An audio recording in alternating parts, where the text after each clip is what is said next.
Hi hello friends, welcome to Mouni cine updates. So இன்றைக்கி சிறடிக்க ஆசைசியோட ஒரு பிக் ப்ரொமோ ஒன்று பார்த்துருப்பீங்க. ஒரு சர்ப்ரைஸ் அண்ட் ஸ்பெஷல் ப்ரொமோன்னு கூட சொல்லலாம்.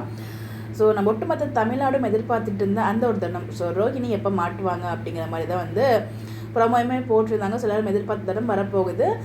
அதாவது முத்து வந்து பார்த்திங்கன்னா ஜீவா வரப்போகிற அப்படின்னு வந்து அப்படியே வந்து சொல்லியிருப்பாங்க. நடுவில் வந்து கனடாலேருந்து ஒருத்தவங்க எனக்கு தெரிஞ்ச ஒருத்தவங்க இருக்காங்க, அவங்க வராங்க அப்படிங்கிற மாதிரி வந்து நடுவில் எபிசோடில் சொல்லியிருப்பாங்க.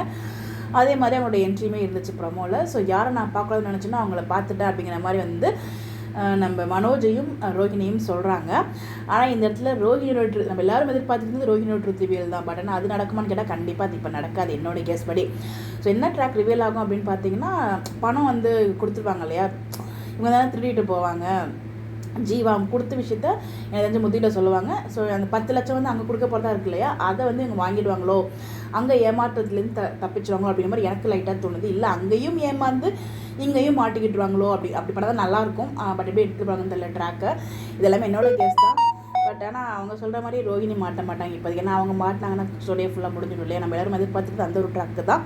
பட் அது மாட்டாட்டும் எப்படியோ அட்லீஸ்ட் இந்த ட்ராக்காவது கொண்டு வந்தாங்க அப்படிங்கிறது ரொம்ப ஹாப்பியாக இருக்குது. பாப்பா இப்படி மூவ் பண்ணுறாங்க அப்படின்னு சொல்லிட்டு. இன்றைக்கி எபிசோடில் நம்ம முத்து வந்து கொஞ்சம் ஹர்ட் ஆகிடுச்சு, ஈகோ கிளாஷ் ஆகிடுச்சு.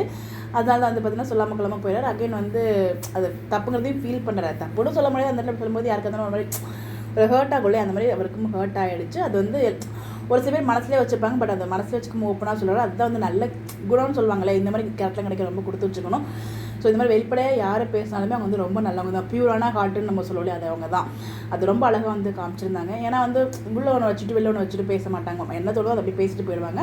அவங்க மனசில் எதுவுமே இருக்காது. அவ்வளோ ஒரு பியூரான ஹார்ட் அவங்க. அதுதான் நான் சொல்ல வந்த இந்த இடத்துல. ஸோ இந்த மாதிரி வந்து உங்களுக்கு லைஃப் பார்ட்னர் கிடச்சா அவங்க மேலே நீங்கள் கோவப்படாமல் அவங்கள நீங்கள் அண்டர்ஸ்டாண்ட் பண்ணிட்டீங்கன்னா கண்டிப்பாக உங்கள் லைஃப் நல்லாயிருக்கும். இது எத்தனை பேருக்கு புரியும் எனக்கு தெரியல. ஸோ புரிஞ்சவங்க கமெண்ட் பண்ணுங்கள். தேங்க்ஸ் ஃபார் வாட்சிங் திஸ் வீடியோ. Bye by.